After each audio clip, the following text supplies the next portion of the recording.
بسم الله الرحمن الرحيم الحمد لله رب العالمين الصلاة والسلام على أشرف الأنبياء والمرسلين سيدنا ونبينا وحبيبنا وشفيعنا ومولانا محمد وعلى آله وصحبه أجمعين. قال الله تبارك وتعالى في القرآن المجيد: وسارعوا إلى مغفرة من ربكم وجنة عرضها السماوات والأرض وعدت للمتقين. صدق الله العظيم. بزرگان محترم، بھائیوں اور دوستوں، اعمال صالحہ جس کو ہم نیک عمل کہتے ہیں، یہ اعمال اس بات کا تقاضا کرتے ہیں کہ انسان ان اعمال کی بجاوری میں جلدی کرے. نیک عمل کے کرنے میں تاخیر یہ اچھی بات نہیں ہوتی. اللہ نے اپنے کلام پاک میں فرمایا کہ وَسَارِعُوا إِلَى مَغْفِرَةٍ، تم لپکو، دوڑو، تیزی دکھاؤ اللہ کی طرف سے مغفرت کے حصول میں اور اس جنت کے حاصل کرنے میں جس جنت کی کشادگی آسمان و زمین سے بھی بڑھ کر ہے. جو جنت متقی اور پرہیزگاروں کے لیے تیار کی گئی ہے.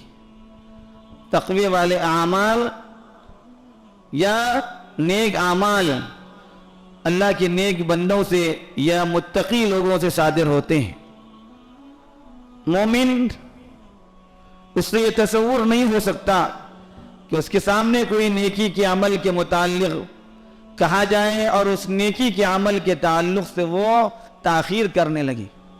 خیر کے کاموں میں، نیکی کے کاموں میں جلدی کرنے کا حکم دیا گیا. انسان جب اس کائنات کے متعلق سوچتا ہے، اس کے بنانے والے کے متعلق غور و فکر کرتا ہے، کائنات کے اندر اللہ نے جو کچھ چیزیں بنائی ہیں ان چیزوں پر غور کرتا ہے، اللہ کی عظمت، اللہ کی بڑائی، اللہ کی کبریائی اور اس کے صفات کے تعلق سے جب وہ سوچتا ہے، اس کے دل میں عظمت پیدا ہوتی ہے اللہ کی، اور اللہ کو راضی کرنے والے اعمال کی طرف اس کو ترغیب ہونے لگتی ہے.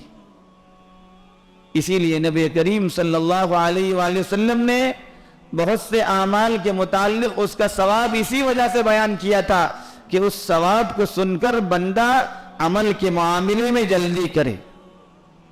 اللہ کے نبی نے خود فرمایا: بادروا بالاعمال فتنا، تم نیک عمل کے کرنے میں جلدی کرو فتنوں کے آنے سے پہلے. کقطع اللیل المظلم، فتنے ایسے آئیں گے جو سیاہ رات کے ٹکڑوں سے بھی زیادہ سخت ہوں گے. انتہائی اندھیرا ہو، چاروں طرف سے جو ہے اندھیرا پھیلا ہوا ہو اور رات کے اندھیرے کے اندر پھر سیاہی طاری ہو، انسان کو کچھ سمجھ میں نہیں آتا وہ کیا کرے. قدم آگے بڑھائے کہ پیچھے ہٹائے، کیسے چلے کچھ سمجھ میں نہیں آتا، راستہ نظر نہیں آ رہا اس کو. جب انسان کو راستہ نظر نہیں آتا وہ کیسے چل سکتا ہے؟ آگے اس کے گڑھا ہے، اس کے آگے کوئی جو خوخار درندہ بیٹھا ہوا ہے، اس کو کچھ پتا نہیں، وہ کیسے جائے گا؟ وہ ڈر کر اسی جگہ رکے گا. اللہ کے نبی صلی اللہ علیہ وسلم نے فرمایا کہ ایسے فتنے آئیں گے کہ رات کی تاریکی سے زیادہ خوفناک ہوں گے، ایسے خوفناک کہ انسان کچھ کر نہیں پائے گا، اس کی سمجھ میں نہیں آئے گا، فتنوں کے اندر مبتلا ہو جائے گا، آزمائشوں کے اندر مبتلا ہو جائے گا. طرح طرح کے فتنے آئیں گے، دین کے تعلق سے فتنے آئیں گے، گھر کے تعلق سے فتنے آئیں گے، اولاد کے تعلق سے فتنوں میں مبتلا کر دیا جائے گا. تو یہ فتنے انسان کو ایسے مشغول رکھیں گے وہ کچھ نہیں کر سکے گا. اس لیے اللہ کے نبی صلی اللہ علیہ وسلم نے فرمایا امت کے اوپر فتنوں کا دور آنے والا ہے، اور امت کے اوپر فتنوں کا دور کسی وقت کے ساتھ خاص نہیں ہے. ہر طبقے کے ساتھ اپنے اپنے اعتبار سے فتنے ہوتے ہیں، آزمائشیں ہوتی ہیں. لہذا ان فتنوں اور ان آزمائشوں کے آنے سے پہلے اللہ کے نبی صلی اللہ علیہ وسلم نے فرمایا کہ اعمال صالحہ کی ادائیگی میں جلدی کرو، دیر مت کرو. اور وہ فتنے ایسے ہوں گے کہ اللہ کے نبی نے فرمایا یصبح الرجل مؤمنا ويمسي كافرا ويمسي مؤمنا ويصبح كافرا يبيع دينه بعرض من الدنيا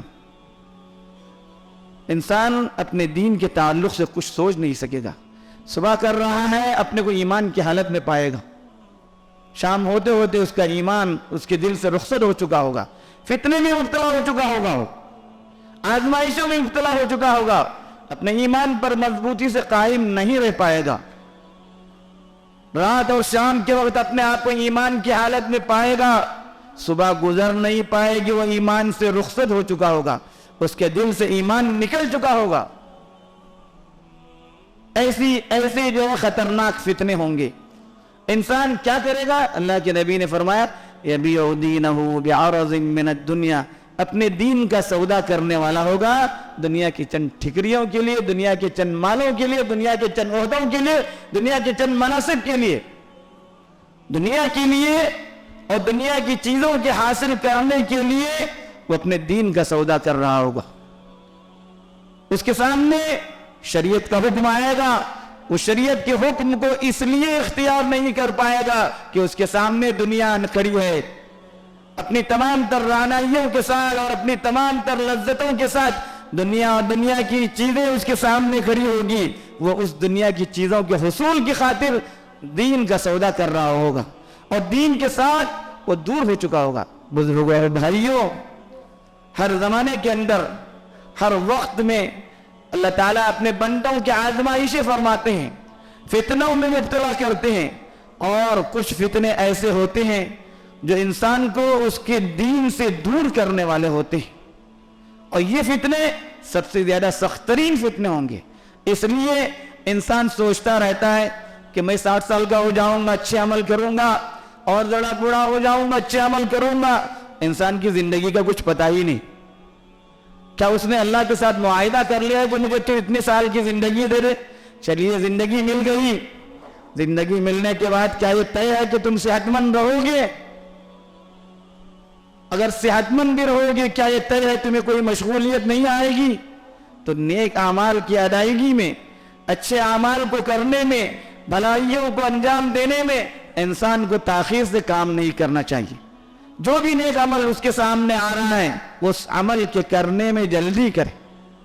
پتہ نہیں کہ اللہ کی طرف سے اس کی جو ہے گرفت ہو جائے, اس کی پکڑ ہو جائے, اور اللہ کا بلاوا آ جائے, اس کو پکڑ لے, اور پھر اللہ کا فرشتہ ملک الموت حاضر ہو کر کے اس کی روح قبض کر لے اور اللہ کے حضور اس کو لے جائے.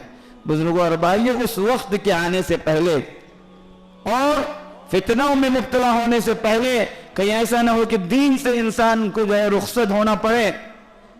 امت کے اوپر اس وقت جس طرح کے فتنے آئے ہوئے ہیں, مال کے فتنے نے جس طریقے سے لوگوں کو اپنی لپیٹ میں لے لیا ہے, انسان یہ سوچتا ہی نہیں کہ وہ کہاں سے مال کما رہا ہے, کیسے مال کما رہا ہے, کیسے مال اپنے گھر میں لا رہا ہے. حلال طریقے سے آ رہا ہے, حرام طریقے سے آ رہا ہے, ناجائز طریقے سے آ رہا ہے, مشتبہ طریقے سے آ رہا ہے, اس کو کوئی فکر ہی نہیں ہوتی. وہ محض مال کی جمع کرنے کی فکر میں رہتا ہے. اس کو یہ پتہ نہیں رہتا کہ میں اس مال کی جمع کرنے میں شریعت کے حکم کو توڑ چکا ہوں, اور شریعت کے حکم کو توڑنے کی وجہ سے میں دین سے خارج ہو چکا ہوں. اس لیے اللہ کے نبی نے فرمایا تھا کہ یبیع دینہ بعرض من الدنیا, دنیا کے کام, دنیا کی چیزوں کے لیے اپنے دین کا سودا کر چکا ہوگا. اس لیے اول تو یہ ہے کہ آدمی اپنی مضبوطی سے اپنے دین پر قائم رہے, اور اعمال صالحہ کی ادائیگی کے تعلق سے جو اس کو مبادرت, جلدی مسارعت کرنے کا جو حکم دیا گیا ہے اس معاملے میں وہ جلدی کرے. کہیں ایسا نہ ہو کہ آدمی کسی طرح سے اس نیک عمل کو کر نہ پائے اور وہ نیک عمل کرنے سے رہ جائے, پھر وہ اللہ کے حضور ایسی حالت میں جائے کہ وہ نیک عمل نہ کرنے کی وجہ سے حسرت اور افسوس کرتا رہ جائے. اللہ تعالیٰ ہم سبوں کو ان باتوں کی سمجھ عطا فرمائے, ایمان کی سلامتی کے ساتھ اپنے وقت پر ایمان پر خاتمہ نصیب فرمائے. آمین. وآخر دعوانا ان الحمدللہ.